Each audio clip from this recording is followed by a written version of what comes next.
This is the updated Mazda BT50, and in this review we're going to go off-road and see what it's like. So if you want to know more about this updated BT50, hit the link in the description below where you'll find my detailed rundown review where I go through all the stuff you might want to know about in terms of the livability, practicality, ownership and safety stuff. But in this test we're just going to go for a bit of a drive on some rough tracks and trails and see what it's like. Let's get to it, shall we? Thank you for subscribing.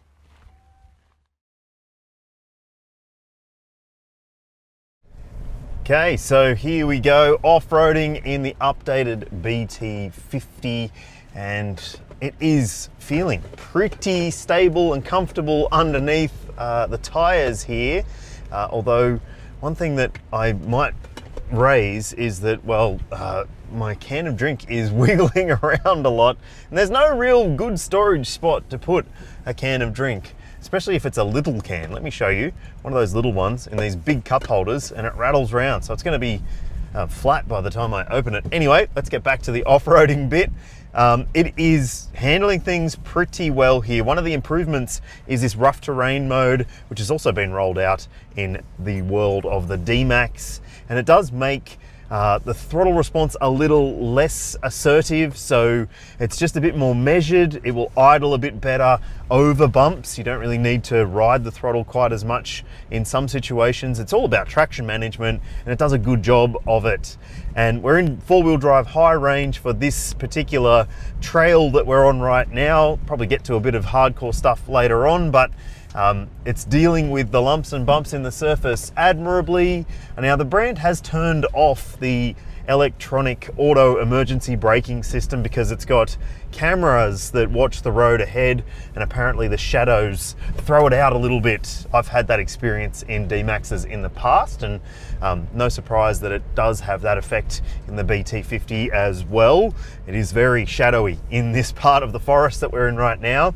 Also very dusty, but yeah, it's going all right so far. As is the case with the D-Max and this new BT50, the previous BT50, it's very easy to manage this vehicle off-road. It's got a pretty good comfort to it in terms of the suspension. The body control is good. You do sort of feel like you're bouncing up and down a little bit, but we're off-roading people. You got to expect that. And also the steering is really nicely weighted. So it's not maybe as light as a Ford Ranger, and maybe not as agile feeling as the Volkswagen Amarok, but it does have a nice measured reliability and directness to the way that it behaves. Obviously in four-wheel drive high, you're steering at the front as well as powering down, so that does change the character of the vehicle a little bit, but all told, so far going good with this thing. Another promising thing about this BT50 is the brake pedal feel and the response. It does have a good amount of pedal bite to it at the top of the pedal, and it slows down pretty well even on unsealed surfaces that are pretty slippery like what I'm driving on right now. And also the throttle response is good too, so you can sort of rest assured that you won't need to be second guessing things in terms of your pedal action. While we're just in high range four-wheel drive, I haven't had any real issues with the transmission doing what I would expect it to. There is a manual shift mode if you want to. You can slide the shifter across and pull a gear if you want to, but in drive it seems to be doing a pretty good job of managing momentum here without fuss at all. Now obviously the biggest improvement you can make on a stock vehicle straight off the showroom floor, and the easiest one, is a different set of tyres. Now these are Bridgestone Jewelers. They are the standard tyre. It's not necessarily the most hardcore terrain tyre that you could pick, but it seems to be offering a decent amount of grip in these looser situations that we've been finding ourselves in so far today.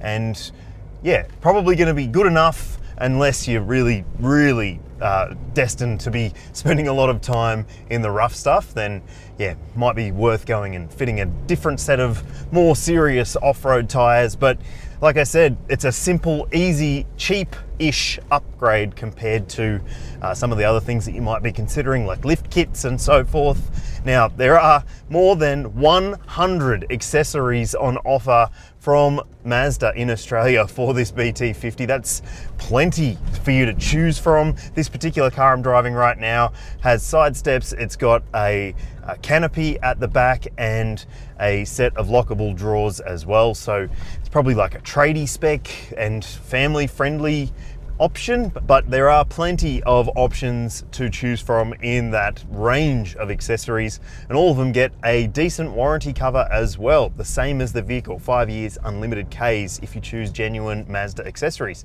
It's nice to know, isn't it? Just like lots of the other utes in this segment, there is a hill descent control system and it works pretty well. It will do down to like 2 kilometers an hour, which is good. And if you just want to speed things up, you can just tap the throttle and it will speed up a little bit and then try and retard the car at that sort of speed. So, yep, manageable, very, very easy to use. I know there are plenty of you who don't like using hill descent control when you're off-roading. I understand that, but it is there as a safety precaution. And it's also helpful for people who aren't that confident when it comes to off-roading. So far, clearance hasn't proved to be too much of an issue for this ute, and in this upgraded model range, in the high-spec versions, you now get a tow bar included at no extra cost. Previously, you would have had to pay an accessory rate to get it, but that does mean that you need to be a little bit more mindful because it hangs a little low and it might impact your off-road capability, but so far, not too big of a deal. I'll put the ground clearance figure on your screen now so you can see what kind of millimeters you've got to play with. And while we aren't going to go diving into a lake today, I'll also put the wading depth capability on your screen now. I'll also call out this updated BT50 still just has selectable four-wheel drive across all grades. There is no permanent four-wheel drive version, so you can't put it into 4A and drive on sealed surfaces. It is something you might want to keep in mind because some of the rivals like the Triton, the Ranger and the Amarok all have that technology, and it makes, well, confident off-roading more simple because you can basically allow the car to do the thinking for you without having to change things up when you're going between terrains. But this car doesn't have that, so you do still have to put it into neutral to go into low range at a standstill, but you can switch between 2 high and 4 high on the move. Okay, so just engaged low range for this slightly more treacherous looking part of the track that we're driving on here in the Toolangi State Forest, and it is rather steep. I've also got hill descent control on just for extra safety down this, well, yes, very steep. In fact, how steep is it? Let's see. We're approaching, what's that, 20 degrees? Yeah, almost 20 degrees. It's pretty steep, people. Okay, so I'll be instructed down this bit because we've got a spotter and it's pretty gnarly looking, so. Yeah, good line, straighten it up a little bit. There's a couple of different lines you can take through here. I like the line that you're on. You're going to hit your left hand wheel over that. A little bit of right hand down. Yep, that's a really good line. A little bit less right hand down. Yep, you're hitching the left hand wheel over the rock. A little bit more right hand down. Perfect, really good line there. Stay on that trajectory, really good, no clearance issues, you're going to roll through that. Might have a little bit of slip over some of those rocks, but nicely negotiated. The master negotiator at work. Thank you, mate. Clear instructions, very well done. Thank you. And that just shows the importance of having a good set of eyes and, well, someone who knows what they're doing when it comes to instructing you down one of these very, very nasty hill descents. And also it shows that this car doesn't have some of the stuff that you might want, like an off-road camera system to give you a view ahead. It doesn't have that because it doesn't have a surround view camera. So there you have it, the updated Mazda BT50 has the hardware to build a very strong platform for your off-road vehicle, whether you're going for the weekend warrior style or the big Aussie tourer. And look, I think for the most part it's very impressive, but it is feeling still a little bit behind when it comes to some of the tech on offer. The lack of the advanced camera tech really might be something you want to keep in mind. But tell me what you think in the comments section below. I'd love to hear from you. Would you buy a BT50 or one of the other utes I've mentioned? Let me know. And thanks for watching, and thanks for subscribing. See you later.